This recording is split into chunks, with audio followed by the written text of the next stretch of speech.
hello good morning friends welcome to my channel Lalu blogger आज मैं आपनालोকৰ ওচৰলৈ এটা ৰেচিপি আনিছো ৰেচিপিটো হৈছে পেনকেক আৰু এই পেনকেক বনাম মই আলুৰ সৈতে গতিকে আহকচোন আমি ভিডিওটো আৰম্ভ কৰো এয়া মই আলু লৈছো আলু মই ডাঙৰ সৰু সাইজৰ মিলাই 5টা লৈছো আৰু লগত লৈছো পিয়াজ আজি মই পেনকেক বনাম আলুৰ গতিকে মই সামগ্ৰীবোৰ বেছি নালাগে এইখিনতে হ'ব আৰু লগত লাগিব যেনিবা আপোনাৰ ৰেড চিলি পাউডাৰ প্ৰথমতে বেলেগ এটা চৰিয়াত পানী অলপ লৈ লৈছো আৰু ডাঙৰ আলুটোকে লৈছো প্ৰথমতে দেখুৱাবৰ কাৰণে এটো মই গ্ৰেট কৰিম এটো মই যেটো ডাঙৰ সাইজৰ এই সাইজটো আছে যে মই সৰুগিটাটি নহয় এই ডাঙৰ সাইজটোৰে মই গ্ৰেট কৰিম আপোনালোকক দেখাইছো আৰু পানী চৰিয়াত লৈ লোৱাৰ এটা কাৰণ আছে আলু যদি আপুনি মিহিকৈ এনেকৈ গ্ৰেট কৰে ন অলপ পিছতে ৰঙা হৈ যায় গতিকে সেই কালাৰটো নহবৰ কাৰণে মই পানীৰ ওপৰতে গ্ৰেট কৰিম আৰু আপোনালোকক এনেকৈ গ্ৰেট কৰি ল'ব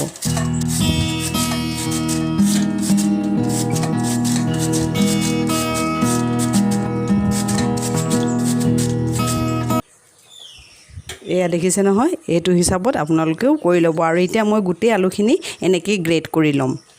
এয়া মোৰ আলুখিনি গ্ৰেট কৰা হৈ গ'ল আৰু এই আলুখিনি মই প্ৰায় 4 পৰা 5 বাৰ মান ধুই লম আপোনালোকে দেখিছে নহয় এই আলুখিনিৰ পৰা এয়া চাউল ধোৱা পানীৰ নিচিনা কেনেকুৱা বগা বগা এয়া ওলাইছে এইখিনি যেতিয়ালৈকে থাকিব মই তেতিয়ালৈকে ধুই লম আৰু আপোনালোকো ঠিক তেনেকৈ ধুই ল'ব মোৰ আলুখিনি ধুই হৈ গ'ল আৰু এতিয়া আপোনালোকক মই নেক্সট প্ৰচেছটো দেখুৱাইছো মই এটা নেক্সট বাউল লৈছো আৰু আলুখিনি এয়া হাতেৰে লৈছো এয়া আৰু লৈ ইয়াত যিখিনি পানী আছে পানীখিনি মই চেপি দিছো আৰু এয়া মই নেক্সট বাউলটোত দি দিছো এনেকৈ গুটেই আলুখিনি মই পানীখিনি টুকি লম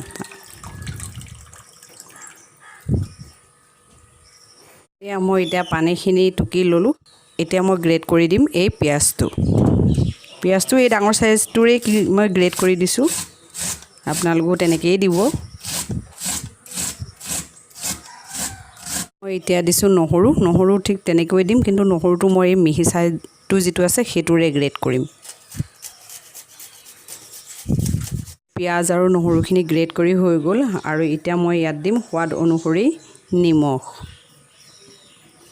আৰু ইয়া দিছো ৰেড চিলি পাউডাৰ ইয়া দিছো কৰ্নফ্লাৱাৰ মই 2 চামুচ দিম ডাঙৰ চামুচেৰে আৰু এতিয়া এইখিনি মই মিক্স কৰি লম এটা ৰেডি হৈ গৈছে আলুৰ যেটো বেটাৰ মোৰ এতিয়া মই গেছত কেৰাহী বহাই দিছো সৰু কেৰাহী এখন বহাই দিছো নন ষ্টিক আৰু কেৰাহীখন মই এতিয়া গৰম হ'বলৈ দিছো গৰম হৈ গৈছে আৰু এতিয়া ইয়াত দিম মই এতিয়া তেল আপোনালোকে যি তেল খাই তাকে দিব পাৰে মই মিঠা তেলেই দিছো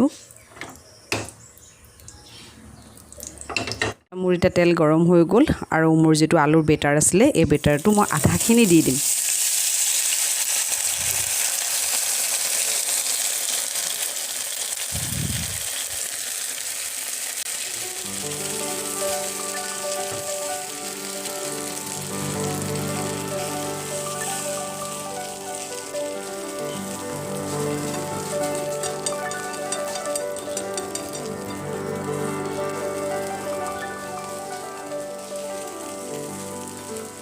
এতিয়া ইয়াৰ তল সাইডটো যেতিয়ালৈকে ক্ৰিপসি নহয় তেতিয়ালৈকে মই এটো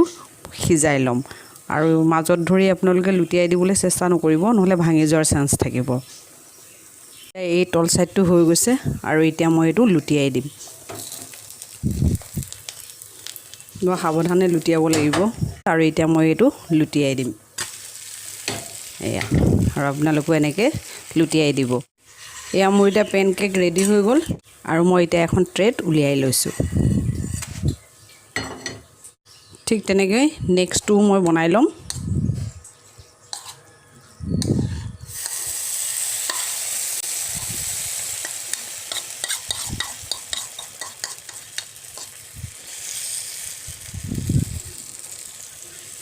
এটা পেনকেক ৰেডি হৈ গ'ল আৰু ইয়াত লৈছো মই টমেটো সস পিয়াজ ৰঙা কেঁচা জলকীয়া আৰু সয়া সস আৰু আপোনালোকে এনেকৈ ঘৰতে পেনকেক বনাই খাই চাব আৰু যদি মোৰ ভিডিওটো ভাল লাগিছে তেনেহলে লাইক কমেন্ট প্লাস সাবস্ক্ৰাইব কৰিবলৈ নাপাহৰিব